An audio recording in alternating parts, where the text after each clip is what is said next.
Hi, everyone, and welcome to episode 74 of Halfway Through the Heat, the world's first, longest lasting, most influential, most important Trans Pacific Wrestling podcast. It's also the only one that we know of. I am in the Eastern Time Zone in the United States. My name is Tom. Joining me, as always, from Greater Tokyo is Joe. Joe, how are you doing? I am good. Good. We have an action-packed installment for you this week. We have a lot of news about a dead wrestler, about a wrestler coming home, so to speak, about a wrestler who may be poison to the industry. We got some movie news. We've got the possibility of new non-WWE content coming to the network, #content. We've got some news about New Japan, and we've got some news about Ring of Honor telling its talent where they can and cannot work. We're also going to talk a little about the WWE UK tournament, give you our thoughts on that. We're going to get into kind of a sizzling hot take that the mainstream media has put out about wrestling, and maybe just talk about some random things here and there. It's a busy lineup, but first, as we always do, because in a world of darkness, we like to be a ray of sunshine, we're going to say something positive about Raw. Joe, what was positive about Raw this week? I think this week of Raw showed that they're actually trying to do something with the cruiserweights now. Yes. There was a lot of stuff a lot of cruiserweight stuff, but it was actually interesting. So it was the kind of thing where oh, they actually kind of gave people stories now. That's kind of a step up from just here's two dudes flipping around. Yeah, I agree that they did, I think, 3 actual cruiserweight segments with some stories behind them, which is pretty good. I like that. What I thought was positive was I liked the tag team match with the Club against Sheamus and Cesaro. Now the ending was a dusty finish. That was kind of dumb. Finish. Yeah, I was gonna say that was an alright match except for the finish. Jeez. But I liked the match. I thought it was good. It's like they've finally figured out what to do with the Club and how to use them. And I think it's probably only a matter of time before Gallows and Anderson are tag team champions. But yeah, I could have done without the dusty finish. Also, it's weird to do the dusty finish in a way that makes the bad guys look good. Yeah, historically, that was the worst part about that ending was that you're just how. Why would you do a dusty finish for the bad guy? That doesn't make any sense. No one wants the bad guys to win. And then when they don't win, it's oh, okay, great. That's not the kind of reaction. It's the reverse reaction that you want. You want people to be super happy that the good guy won, and then the bad guy gets it back, and a total awful twist of fate where you're oh, that bastard! I really wanted to kill him. Yeah, exactly. Yeah, the Nick Bockwinkel Hulk Hogan stuff in AWA, they overused it and helped drive Hulk Hogan to WWF. But that's the thing. It's you get the emotional high of seeing the good guy finally win. And then later it gets reversed on some technicality and you're shaking your fist because that's the only way those cowards can win. But in this case, that happened except the guys who won fair and square were the Club. It didn't make a lot of sense to me. But I liked the match, and I was actually into the match until the finish. And I was into the match enough to be annoyed by the finish, which is a good sign because up to this point, I really have not cared much about what happens to the Club, but now I'm a little more invested than I was. Yeah, that's a thing. I mean, it's that I don't know what they're doing with that. Don't screw up the endings like that. Yeah, I mean, yeah, I don't know. I mean, you could have without having the belt change hands because if you want to save that for a pay-per-view, there's a bunch of things you could have done short of a dusty finish like that. But it does encourage me. I actually think this means the Club is coming along. They finally figured out what to do, and that we'll see the tag belts around the waists of Gallows and Anderson. As we've been saying forever, I think they always knew what to do with the Club. It's just they had to put it on hold because they had to break Demolition's record. Yeah, that's right. Yeah, because of Vince's insane pettiness. But in the meantime, it kind of like it really cooled off the club, who came in hot, and then just kind of had to sit around for a year while Vince carried out his vendetta against Demolition. Um, but now things seem back on track at least, and that's good. Um, all right, so that was Raw. It was actually a pretty good Raw, I thought overall. It wasn't terrible. I even liked the main event. I thought the main event was fun. Um, but so let's move on to news because we have a lot of news this week. I guess the first thing, it's not this won't be a surprise probably to anyone listening, but Jimmy Superfly Snuka died of stomach cancer. He was 73. Got a big tribute on Raw, and lots of WWE people were tweeting and Instagramming their affection for him. Did they mention he would probably killed somebody? Because They did not. That didn't come up. He did. Interestingly, he did not get the 10-bell salute. But yeah, I mean, as you point out, for a lot of us, for a lot of fans, and I loved Jimmy Snuka when I was growing up. For a lot of us, it's sort of really hard to feel anything but revulsion for the guy, given what we now know about the death of his girlfriend Nancy Argentino in 1983. And he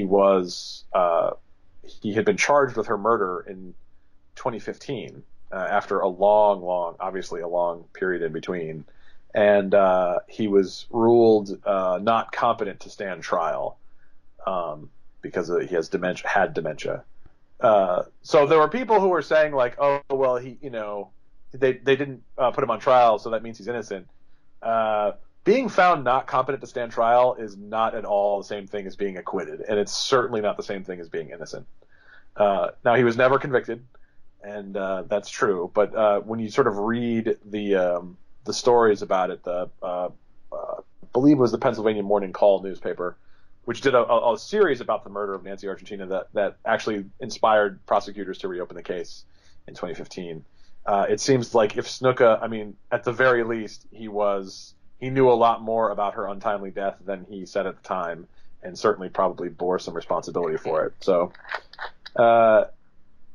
obviously not happy when anyone dies, but it was weird to see him get the Raw tribute without any kind of acknowledgement that, hey, maybe this guy committed a murder. It seems like really likely that he committed a murder.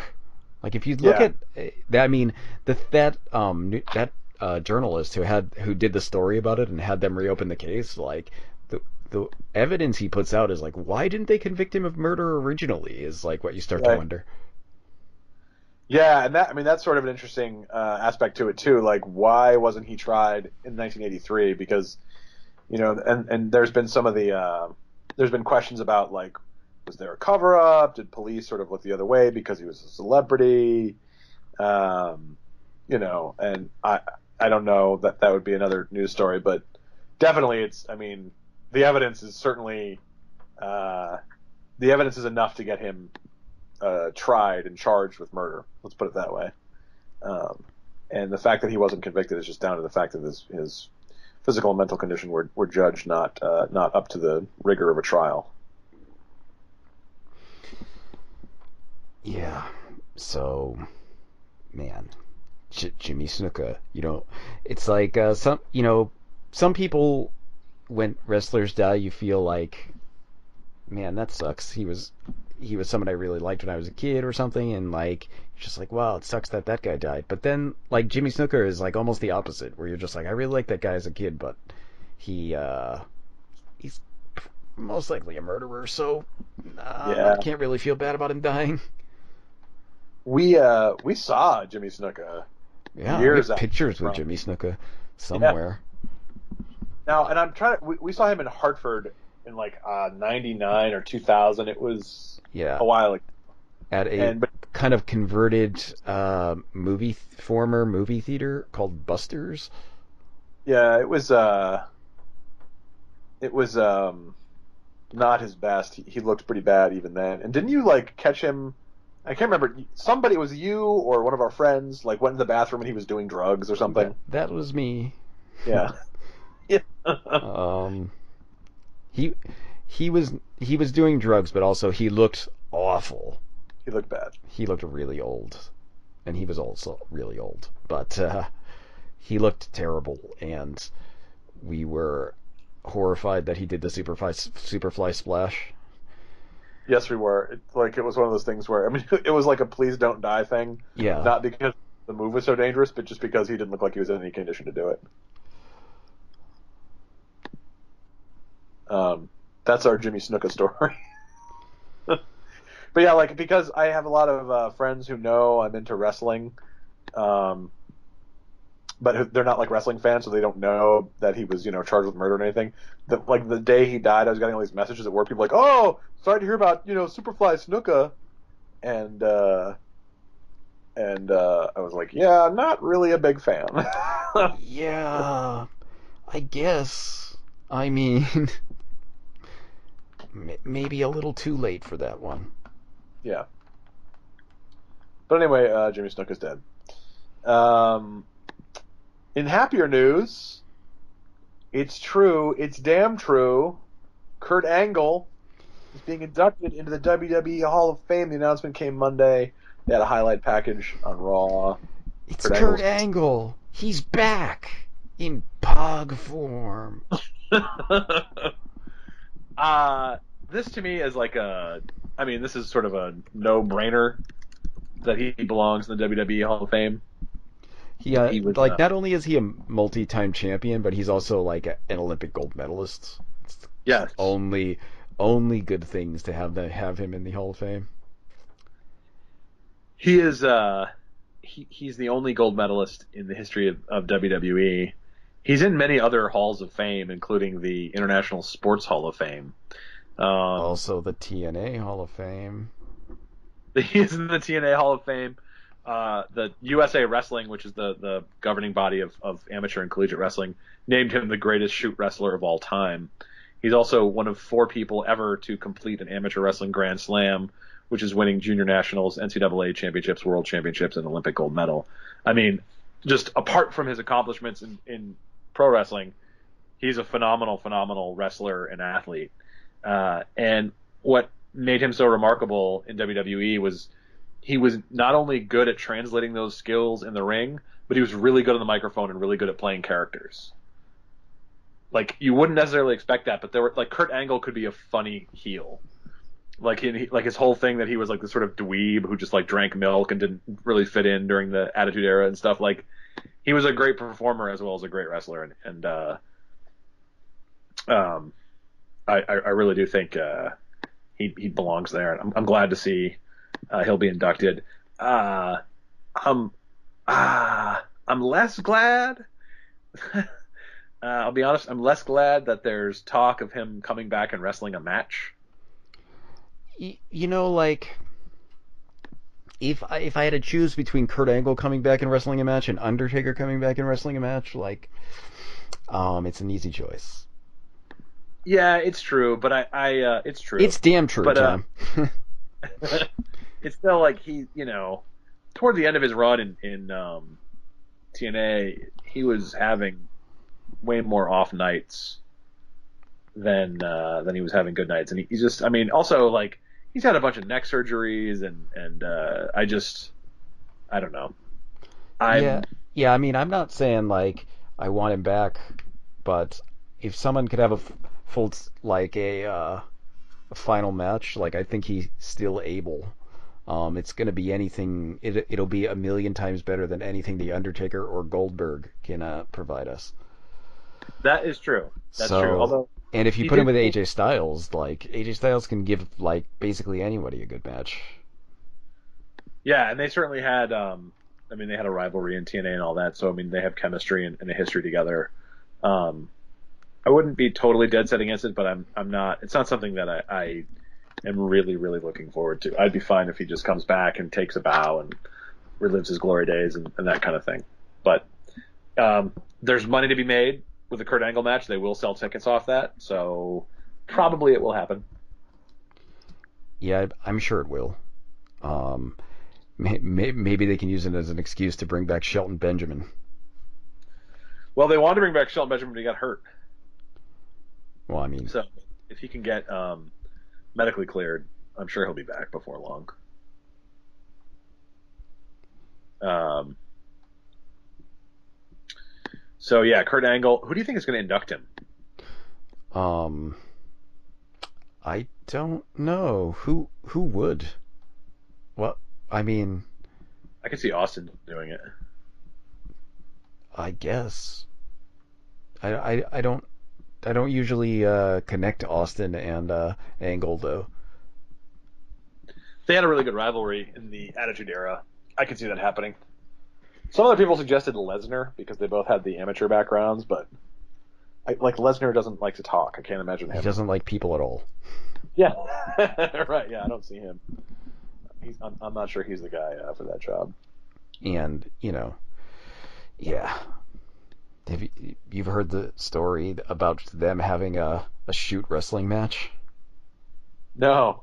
Apparently, um, there was a point in WWE when Brock Lesnar and Kurt Angle had like a wrestling match, like a amateur wrestling match, and, and you know, obviously Brock Lesnar is like in a totally different weight class than Kurt Angle. Yeah, yeah, yeah. He outweighs him by like 80 pounds, but apparently Kurt Angle beat him like handily in an actual wrestling match.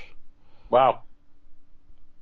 That's not a huge surprise considering Apparently, also everybody got in trouble for that, like because of the the potential for injury. But apparently, Jim Ross got in a lot of trouble for that happening. that's such a Jim Ross thing. Like, I mean, Jim Ross loves that. Jim Ross is super into like real athletes and all that kind of thing. Yeah, but I think that kind of thing.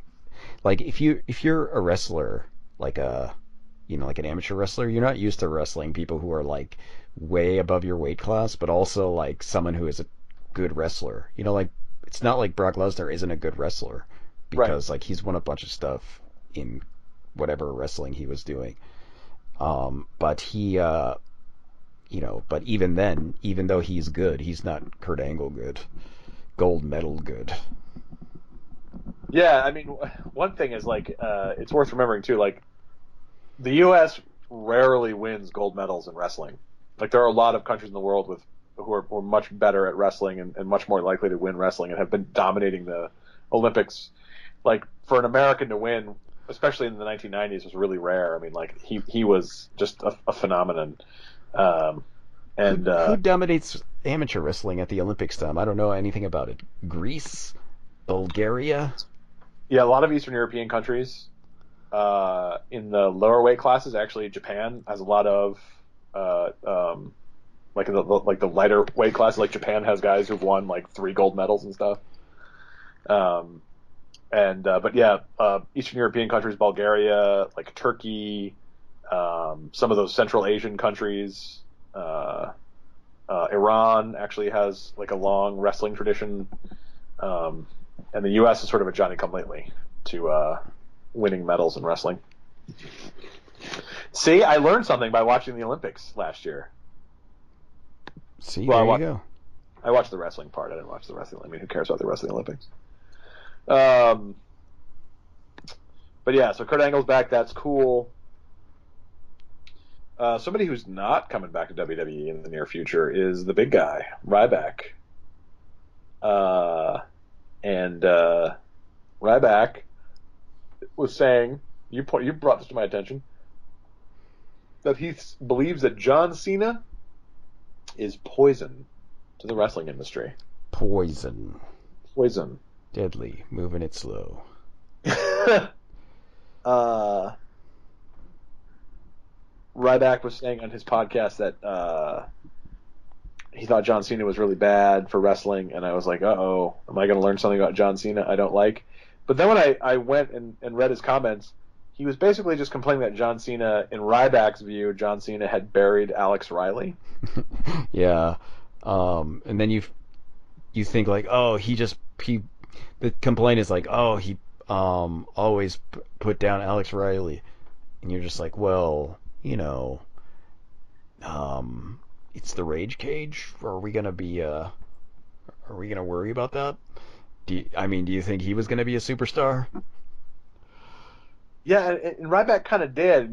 Ryback thinks the reason that Alex Riley wasn't a big star is because John Cena, quote unquote, buried him. Um, uh, No, not really. Could it possibly be that it's because he's Alex Riley? yeah. I mean, I hate to disagree with the big guy, but I what I liked about Alex Riley was his unhinged Twitter persona. Uh, and he had a good match against Nakamura when Nakamura first came to NXT. But I mean, it's not hard to have a good match with Nakamura. Let's be honest. Yeah, it's you know when you're there's some people that it's hard to have a bad match with because they're so good. It's not that Alex Riley is so good. Right. So yeah, but I never even like when I saw the match with him and Nakamura, I was like, well, this is a good role for Riley to play. He's the loudmouth who gets his ass kicked. Like I never thought to myself like that guy is going to main event WrestleMania. So I'm going to have to respectfully disagree with the big guy on John Cena being poisoned. Um, this is something else you mentioned to me. There's a whole bunch of now. Do you like movies? Do you love movies? Because there's a movie coming out and every wrestler's in it. Well, not every wrestler, but every wrestler that you probably aren't expecting. Every single wrestler is in this movie.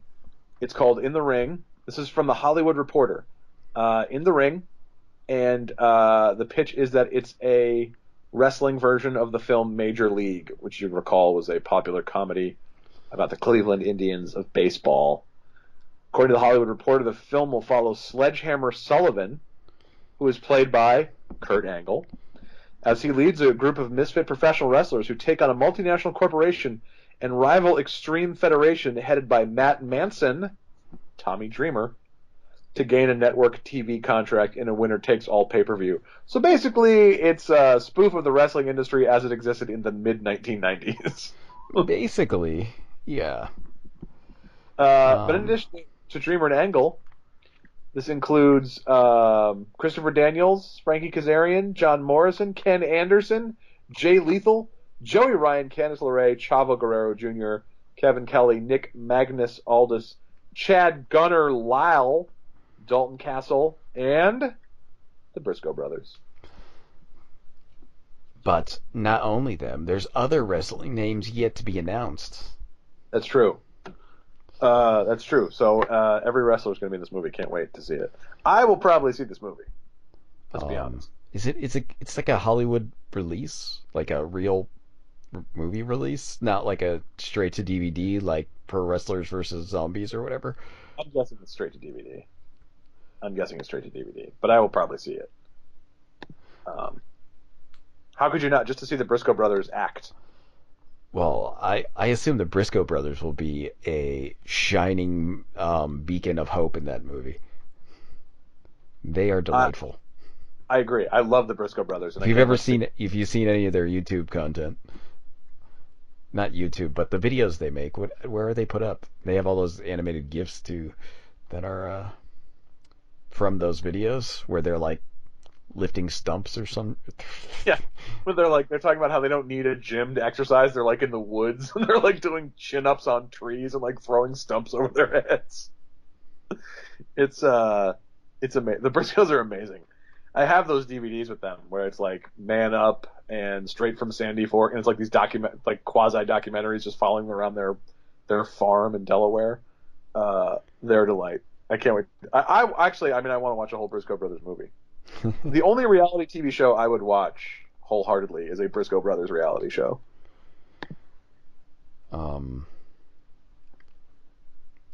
I couldn't imagine what form that would take, but I assume it would be awesome. It would be incredible. I'd be so into it. But anyway, In the Ring, Tommy Dreamer, Kurt Angle, and every single wrestler. Moving on in the news world, this is pretty exciting news. Right now, this is at the level of rumor. but based on the what we saw at the WWE UK Championship over the weekend, Wrestling Observer Radio reports the WWE Network will be adding independent wrestling content. Independent wrestling content. I saw that ICW was going to be one of those companies. The first name that anyone has heard is Insane Championship Wrestling, ICW, out of Glasgow. And that's a huge company over there in Scotland. Like their equivalent, their big annual show draws like 6,000 people. For an indie, they're very, very big. And yeah, so the other names that have been rumored were OTT Wrestling in Ireland and Progress in London. And the guys from OTT and the guys from Progress and the guys from ICW were all in the crowd at the UK Championship. So I don't know. I'd be pretty excited to see British wrestling content on the network. Yeah, I mean, that would be good because it means you wouldn't have to subscribe to all the British wrestling anymore. Yeah, that's the thing. It's expensive. And one of the things right now with streaming services rapidly becoming the norm in the indie world is like, there's not one central location to see all the top indies. And if the network starts adding indie content, that could really be a game changer. And it may also coincide with different pricing tiers for the network.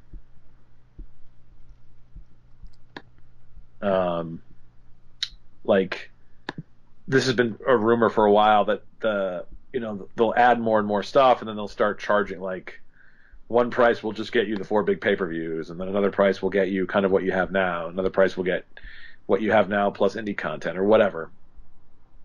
And I don't know. That's probably reasonable. $9.99 is reasonable, and if they charge a little bit more, that would also be reasonable. They give you a lot of stuff. Yeah, it's not a bad deal. The WWE Network is not a bad deal at all. It's not. So I don't know. I'm pretty excited because right now it's kind of hard to catch up with a lot of that stuff.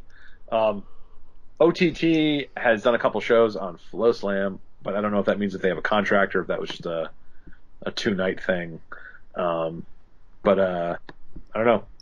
It's an exciting time, and if the WWE is, for whatever reason, maybe because the market is so hot right now, the WWE is really, really intent on moving into the British market. And this just seems like it's another sign of that.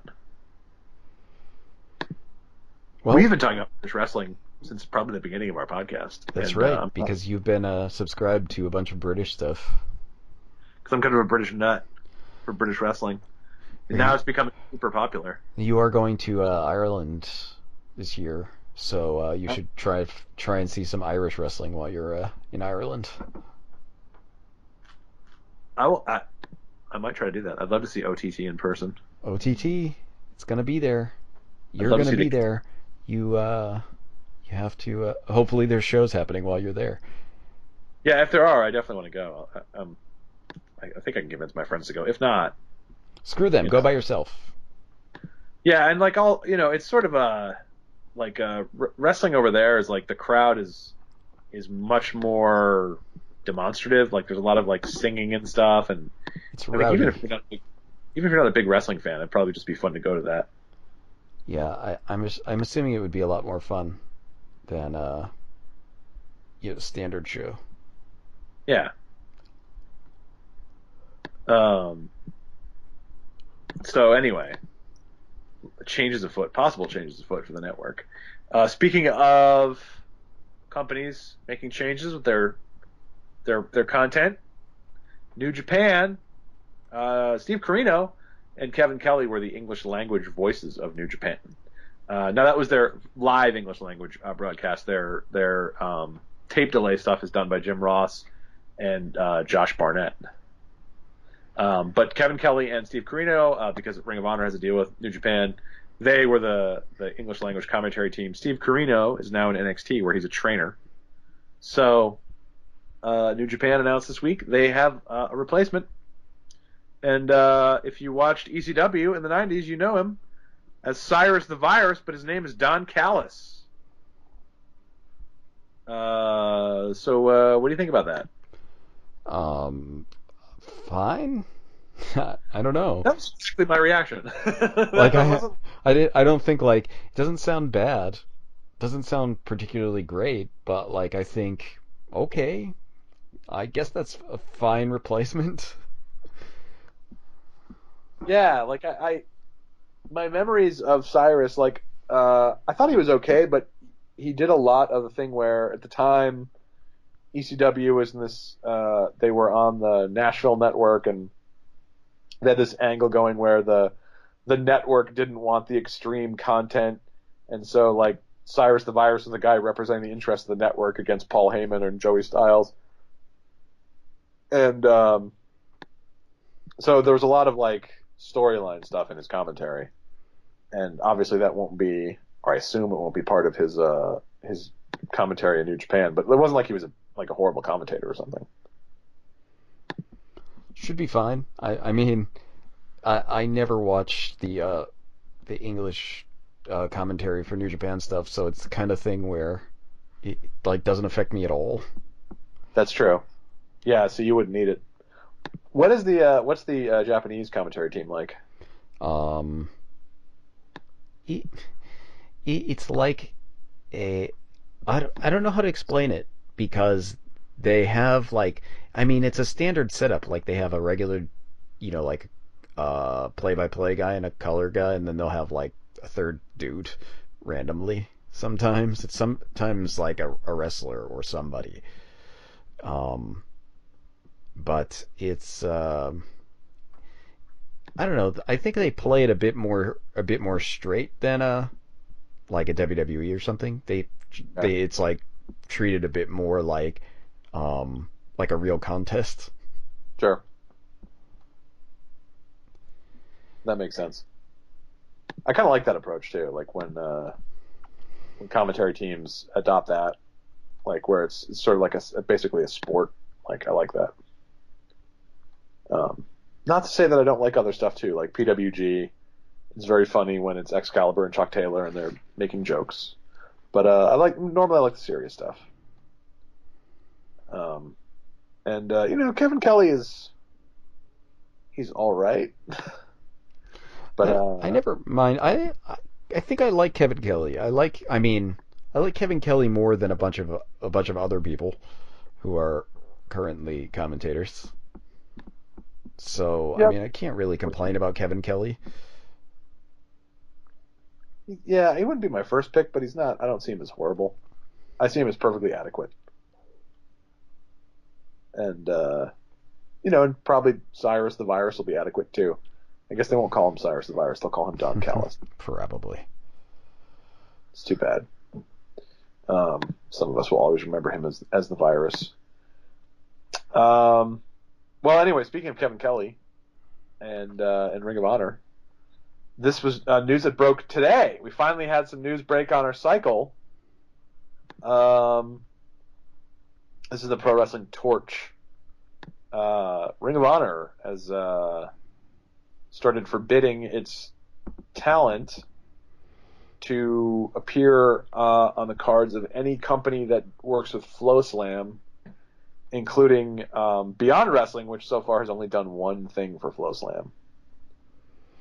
Oh, that means your Beyond Wrestling cards are going to be slightly less good, Tom.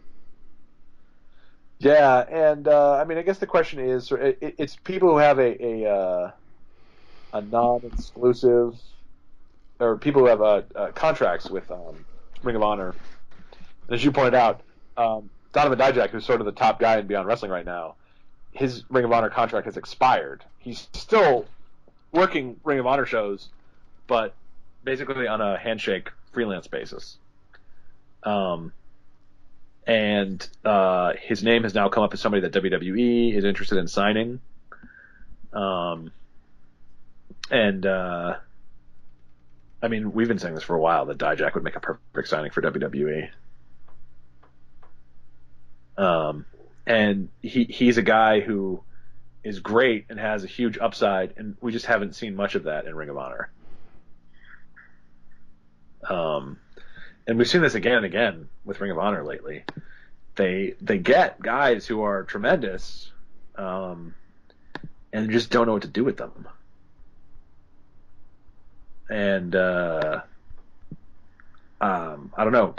The reason that this story broke is because Keith Lee, who had been working for Ring of Honor on a handshake basis, signed a contract with the World Wrestling Network, which is Gabe Sapolsky's family of promotions like Evolve and Full Impact Pro and whatever else that Gabe is doing. And this was apparently a surprise to Ring of Honor. Like, they didn't expect Keith Lee was going to... They knew he was talking to both them and to Evolve, but they didn't think he was going to sign with them. I don't know. I really think Keith Lee has the potential to be a breakout star in the Indies. And he just seems like another ball that Ring of Honor dropped. That's been happening a lot lately.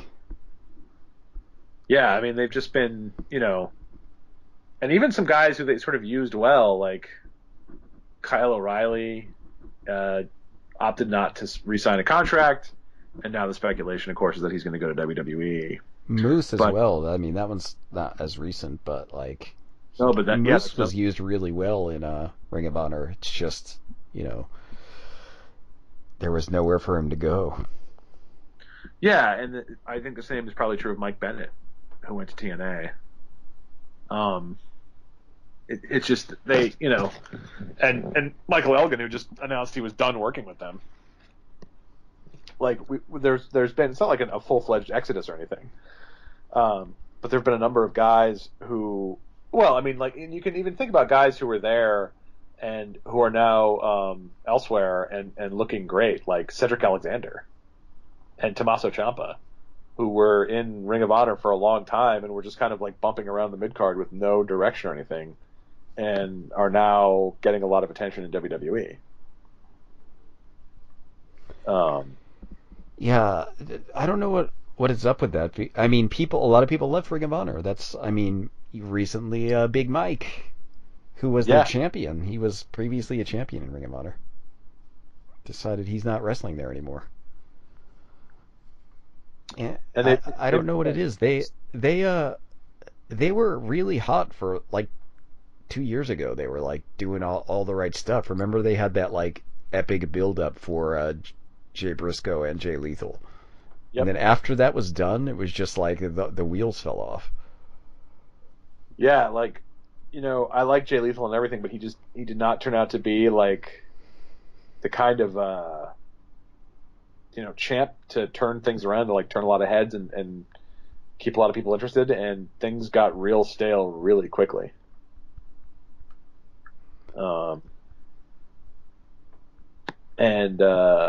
I don't know, they it's not like they're in a downward spiral or anything. I mean, they're doing fine. They have money behind them. They're on TV and all that.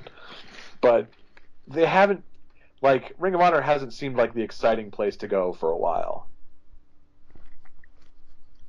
I mean, a great example of this is they signed Leo Rush really early on when he had a lot of buzz, and they gave him a title match against Jay Lethal right away, which was good. And then what?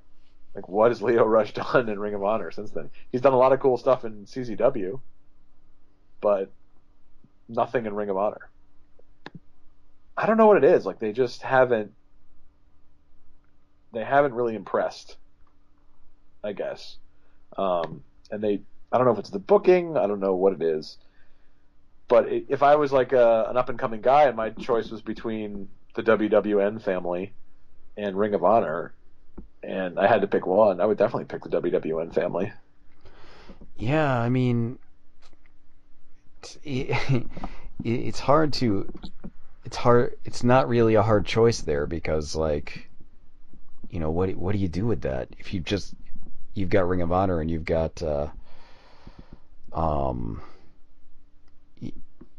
various other things, like including Evolve, which does have some kind of relationship with WWE at this point. Right. If you're thinking bigger, you're probably not thinking of Ring of Honor. You're probably, I mean, Keith Lee, just as the example, left Ring of Honor to go to Evolve. Right. And that seems like a step down. I mean, in terms of like company size, it probably is a step down, but there's probably a lot more options from Evolve than there are from Ring of Honor. Yep. Yeah, exactly. And he can still work a bunch of places. Like he can still work in Beyond, and he can still work in, like House of Hardcore, for example, and has more places to go. Whereas with Ring of Honor, like it was real limited, and they're not paying enough to most of their guys to justify that. If you're the Young Bucks or the Briscoes or Jay Lethal, then yeah, they probably are paying you enough where you don't really have to work anywhere else. But if you're lower down and you're on the mid card or you're on the undercard, like they're not paying you that much. So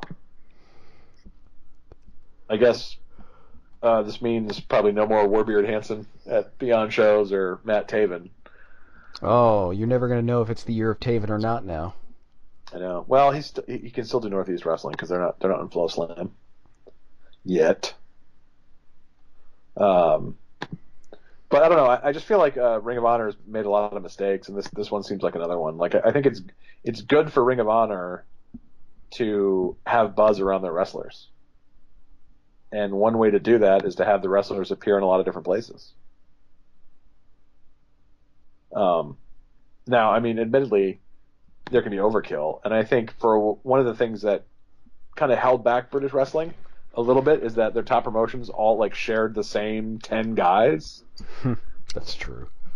And so it was hard to like differentiate, Progress or Rev Pro or Preston City or Attack Pro or Fight Club, all these, like it's the same, but at the same time that built a lot of excitement in the scene because like these guys were turning a lot of heads wherever they were in the country. And if you saw some of these guys in Preston City Wrestling, and then you saw they were going to be in Progress, well, maybe you'd check them out in Progress. I just feel like Ring of Honor might be shooting themselves in the foot a little bit. It's probably true.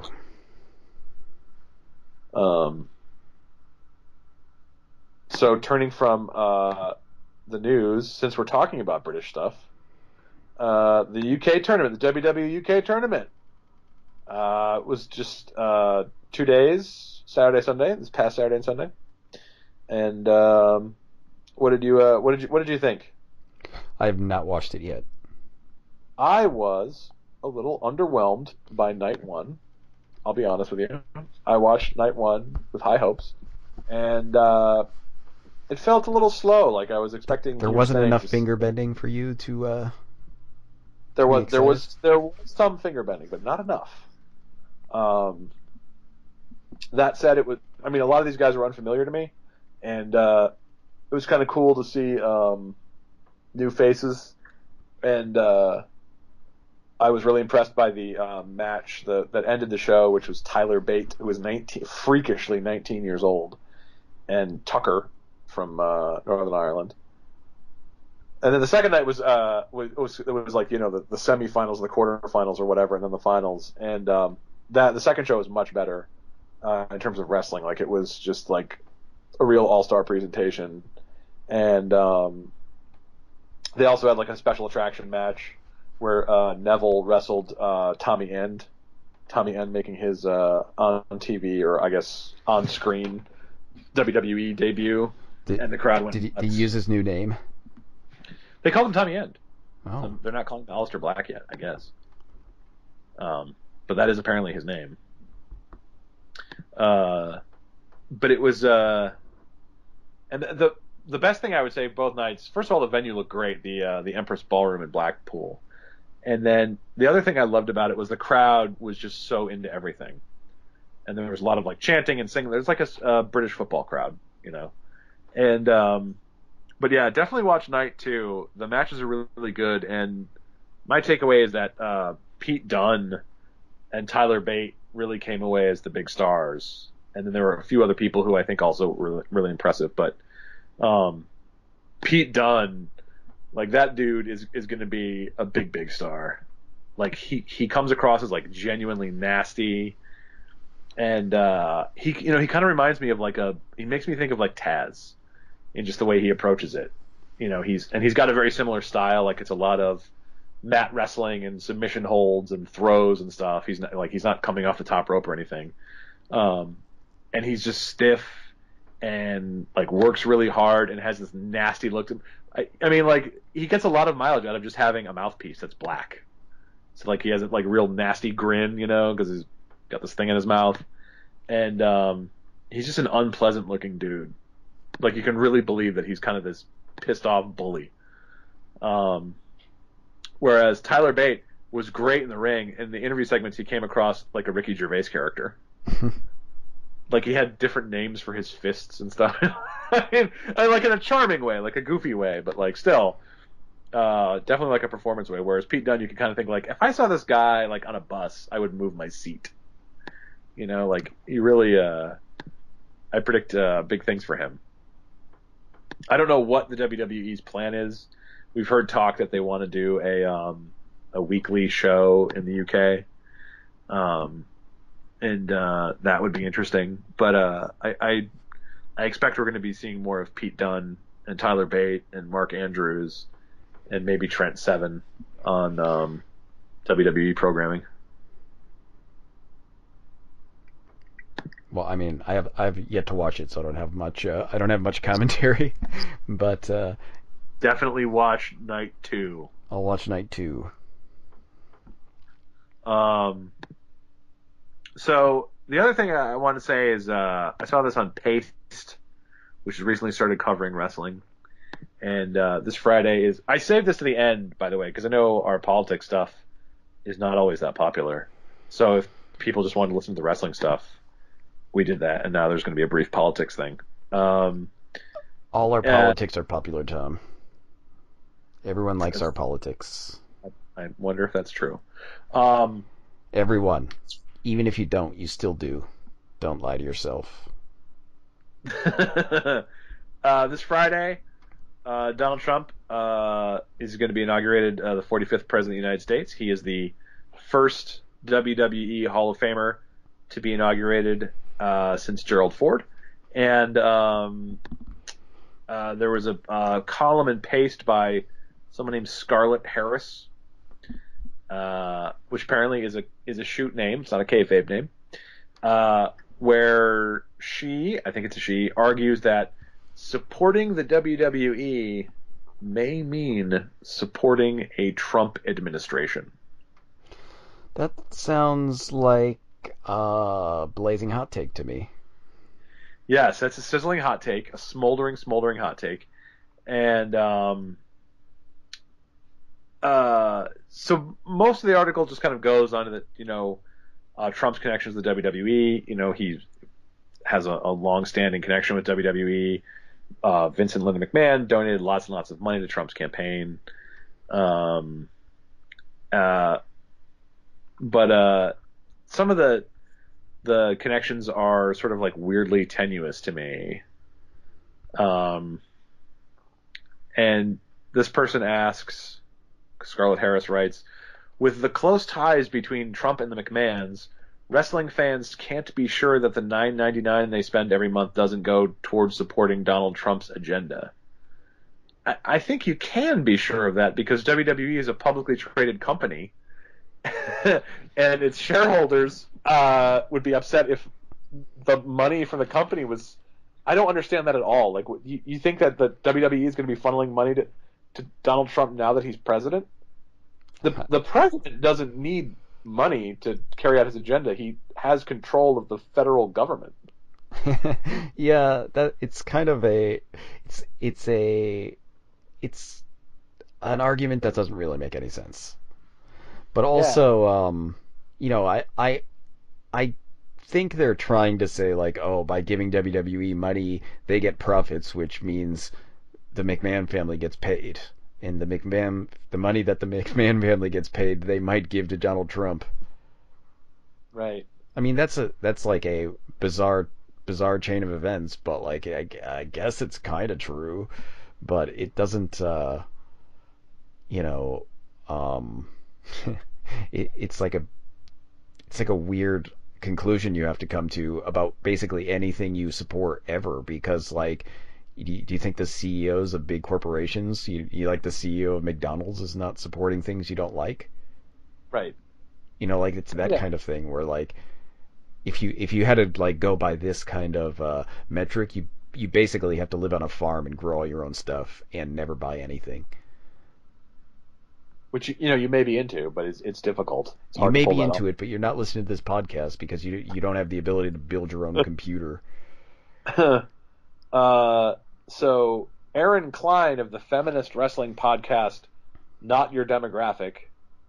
I apologize. I haven't heard of uh, this podcast, but I'll check it out. I'm always interested in new things. Aaron Klein of the feminist wrestling podcast, Not Your Demographic, created a Twitter thread with suggestions on how to support wrestlers more directly.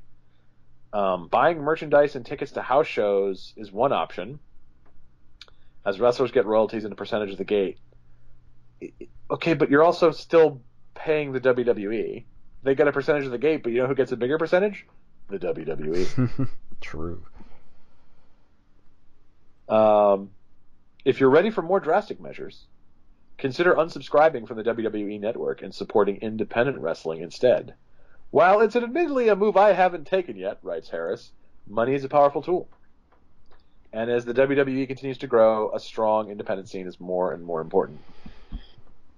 I mean, I'm all for supporting independent wrestling. I do it. Um, it's kind of comes across as a hollow argument also, as the person who is suggesting you do it hasn't themselves done it. Right. Yeah, exactly. Like, if this is such a horrible thing, then you should do this. I mean, I'm not gonna do this, but like maybe you should. yeah, right. I mean, this is sort of the definition of slacktivism, right? Like, it's not even like just not subscribing to the WWE network is slacktivism. But then this isn't even that. This is saying maybe other people should think about it. um, and also, it's not an either or. You can subscribe to the WWE network and support independent wrestling. You Uh, you you definitely can do both. I'm living proof that it's possible to do both. And you can do it just by subscribing to High Spots or Flow Slam or both, which is what I do. Um, I feel like we're going to see more and more pieces like this. The more popular wrestling gets with kind of a hipster, college-educated crowd. Like, this is definitely not something that the vast majority of wrestling fans give a shit about.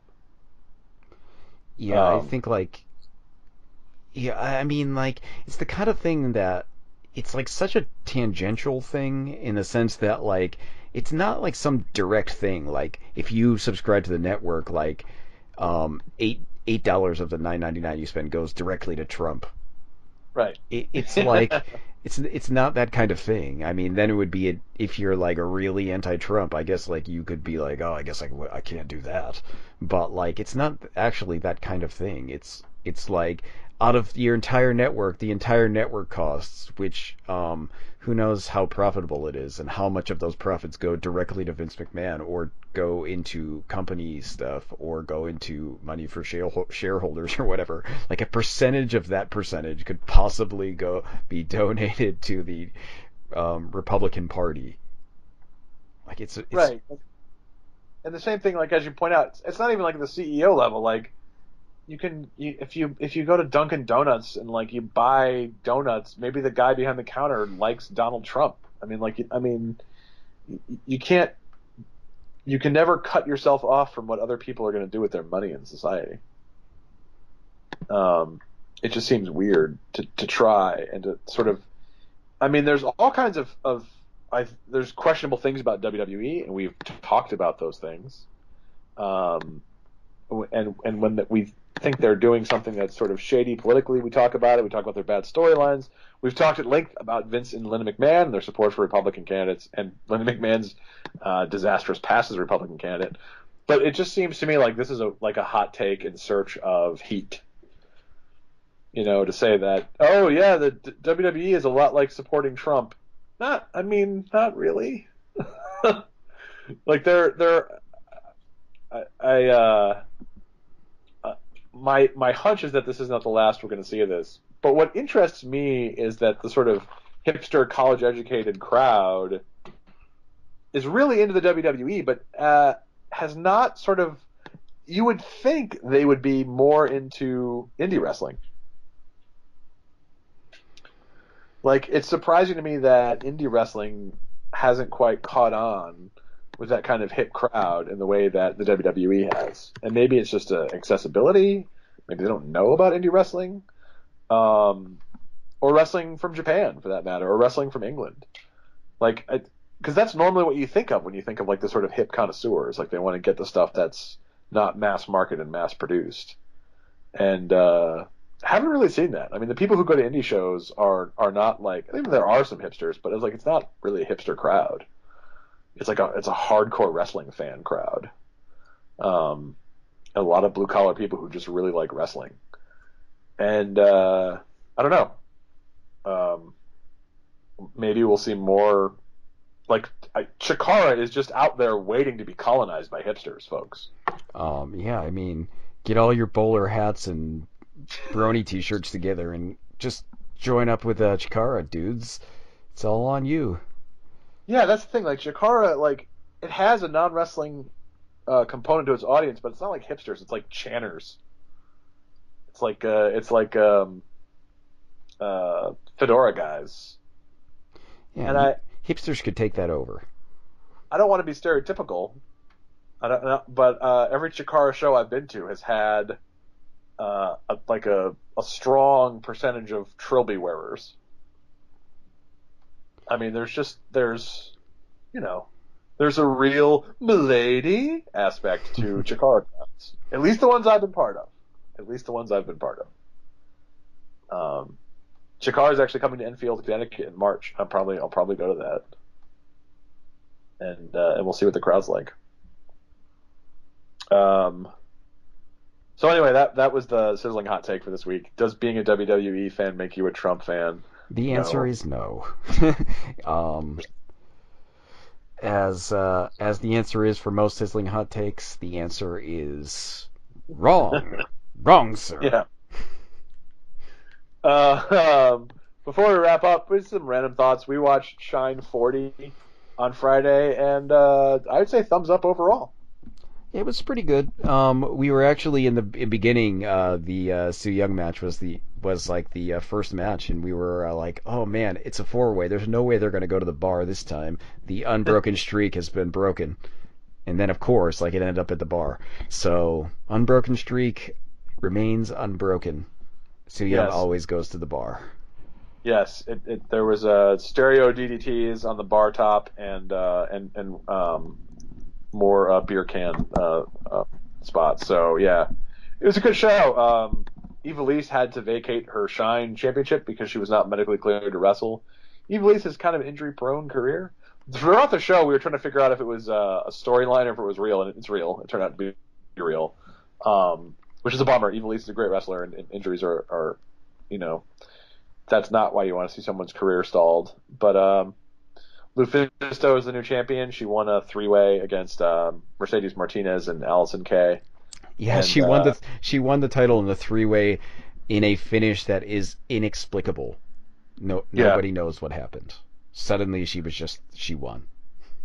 yeah, So Allison Kay had the sleeper hold on Mercedes Martinez, and she did the arm drops once, the arm drops twice. Then the third time she comes out of it, and she got Allison Kay in a pin, and then Lufisto like jumped on top of Mercedes Martinez and somehow was the winner. Yeah, but Uh, she jumped on top of Mercedes Martinez at like the 2 count. It wasn't like from the yeah, beginning. It wasn't like their count was restarted or anything for a new person to be counted. It was just like at 2, she jumped on her, and then there was a 3 count, and then suddenly she was the winner. Like, it makes no sense. no, and it's funny because that was the main event, and right before that show, we were like, "Hey, unlike every Shine show, there hasn't been a single screwy finish." This has been amazing. Yeah, we said it like halfway through that match. We're like, it's amazing. This has been a very shine show where there hasn't been like 6 DQs, and then like Yeah, we're like, this is a clean finish for every match, and then of course the main event ends with a finish so baffling. We were still trying to figure it out like a day later. Like what happened? What was supposed to happen? So the finish kind of ruined what was otherwise a good match, but it was normally Shine has like a maybe 3-4 wonky matches on the undercard, and really only like one. Everything was pretty good. I was impressed. Shine is like quietly becoming one of the most consistent indies in the U.S. And the only thing I would like to see different, I would like to see them get out of that building. That's just like that's a dead crowd. I don't know what it is. you're gonna ruin the bar, Tom. I mean, they can go to another building with a bar, absolutely. But like, I just want to see a crowd that seems to be enjoying themselves. Is that too much to ask? Well, in the recent one, they were a bit more animated than they usually are. They were. That's true. They did come to life a little bit. They came to life for the four-way match in the beginning, the Rachel Ellering match. There were a couple moments where it was like, wow, the crowd is actually chanting. This is crazy. The crowd is doing something. There was a cameo by the Toady dude from the Christmas Story. Yeah, there was a guy in the crowd who, as Joe pointed out, looked and dressed he had a t-shirt instead of like a jacket, but he had the hat. But he looked exactly like the Toady from Scut Farkus's Toady friend from A Christmas Story. Yeah, I mean, he was like a short dude with the same hat, the same kind of face and curly hair. So it was just like, that's the Toady dude. That's the Toady. That's what he became after the movie. He just became a wrestling fan. That makes sense, actually. See, perfect. There was, I know people listening to this are video game fans, and there was an Assassin's Creed thing on the Shine Show. Leva Bates was cosplaying. She's always cosplaying as some kind of video game character. And this time she was cosplaying as one of the assassins from Assassin's Creed. She she puts a lot of work into her cosplaying. She should probably put a little bit more work into becoming a more competent wrestler, but whatever. Yeah. I mean, like, I hate to say it because she seems like a nice person and she has like a great attitude and she really does put a lot of work into her entrance and everything and her ring gear. But man, her matches are always kind of clunky. This one wasn't so bad, but she was wrestling Candy Cartwright, who really was pretty good and kind of made up for it and had there was one bow and arrow spot. The submission looked fantastic. I mean that's always a good looking submission hold, but like it really looked painful. I mean I was like, wow, is Leva Bates actually going to tap out? She did not. But even that match wasn't so bad. But Leva Bates could use a little bit of work on the wrestling. Yeah, but so the Assassin's Creed thing. I think her new thing is coming out as video game characters because I think in the last Shine she also came out as one. Yeah, she was someone from Danganronpa.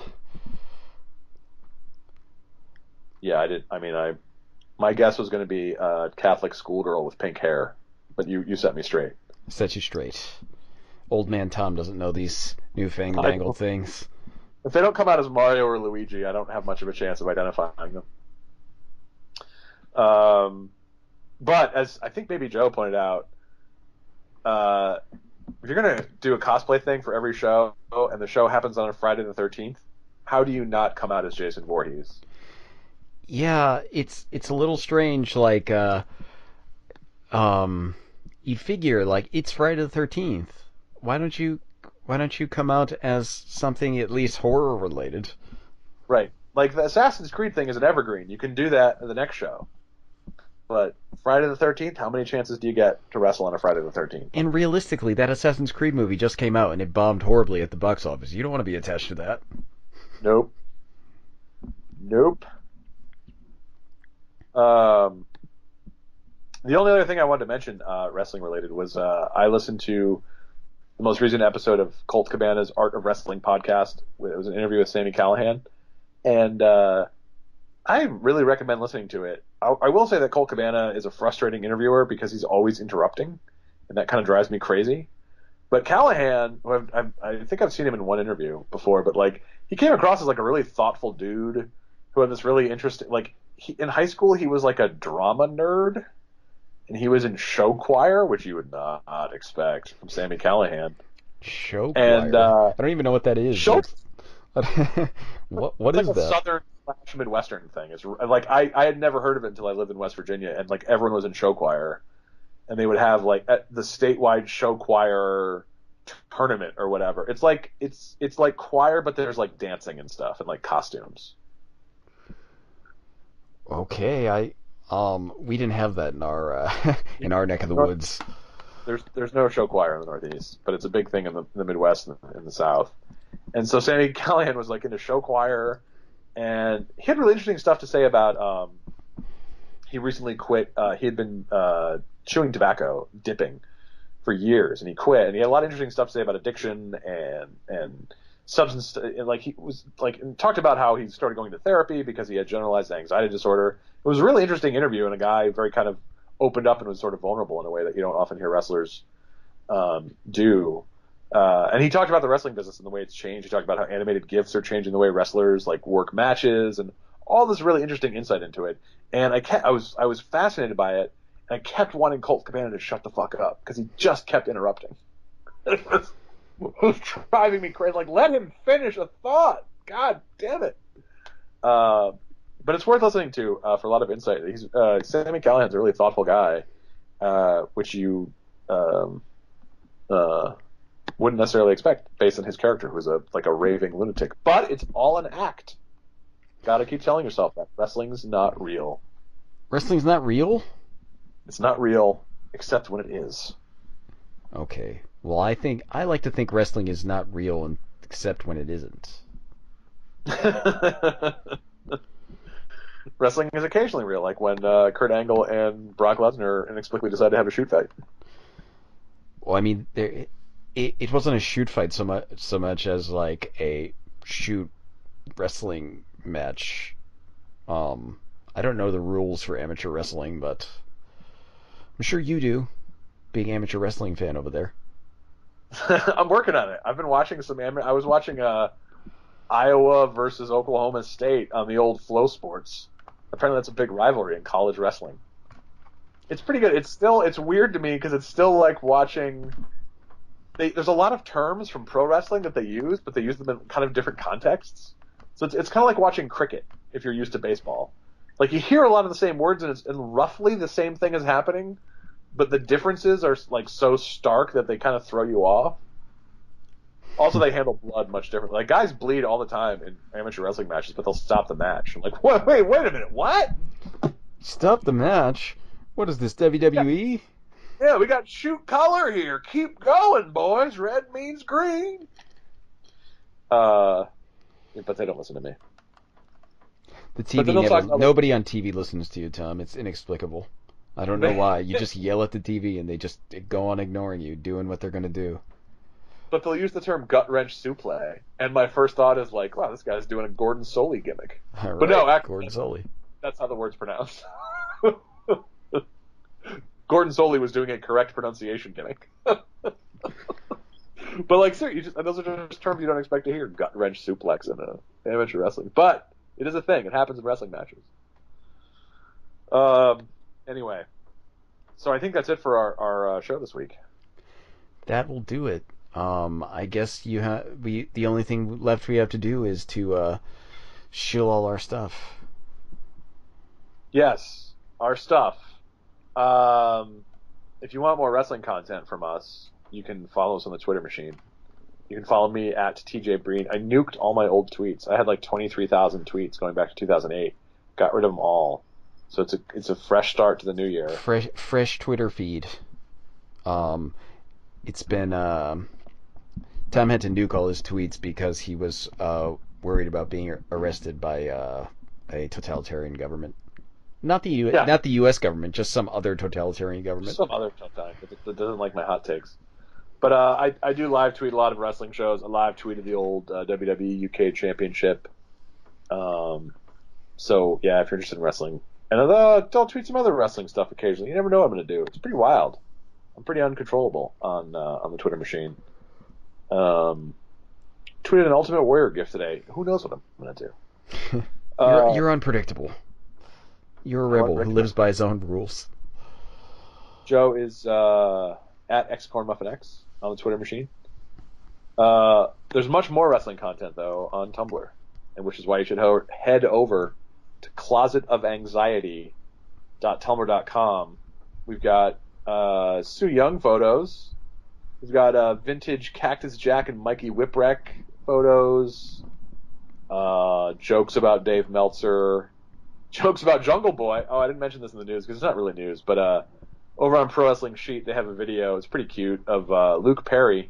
That's Dylan McKay to you and me from 90210. Luke Perry has a 19-year-old son, which, okay, makes me feel old. But also, his 19-year-old son is a pro wrestler in Southern California who goes under the name Jungle Boy. And Pro Wrestling Sheet had some video of Luke Perry at a recent show in Southern California, Ultimate Wrestling Experience or something, cheering on his son Jungle Boy, who was doing some dangerous-looking spots. So anyway, Jungle Boy, top of the indie power rankings for me. All right. Anyway, closetofanxiety.tumblr.com. Lots about Jungle Boy. Or hakujinjo.tumblr.com. If somehow that's not enough wrestling content for you and you want a little bit of class in your life, you can go and buy on Amazon.com and other e-tailers. You can buy something called 3 Moves of Doom, which is a book that Joe wrote and I wrote and acclaimed horror writer Matthew M. Bartlett wrote. And I'm not making that up. He actually is an acclaimed horror writer. And it's 3 short horror stories about pro wrestling set in the glamorous world of pro wrestling, with a cover by Joe and wacky interior art that is made to look like the small ads that used to be in kayfabe wrestling magazines. 3 Moves of Doom. Pick it up. And if you like it, leave a review on Amazon or Goodreads, but really Amazon. And I think that's it. That's it. That's all we got. That's all our stuff. That's wrestling related anyway. Yes, we have other stuff, but you know what? We're not gonna cross the streams. We're gonna keep those worlds separate. Yeah. So, But thank you for listening this week, and join us next week, and we'll be talking about more wrestling. I think next week will be the countdown to the Royal Rumble. Royal Rumble. It's in 2 weeks, right? We've got. It's a week from Sunday. Oh, okay. So, yeah, we like a week and a half until the old Royal Rumble. Yeah, so we'll run down the Royal Rumble. We'll talk about the prospects of the Rumble. It'll just be Rumble, Rumble, Rumble coming up next week. It'll be Rumble-tastic. It'll be like a Nintendo 64 controller full of Rumble packs, packed with Rumbles. Yeah, absolutely. All right, everyone. Thank you very much, and we'll talk to you next week. See you next time.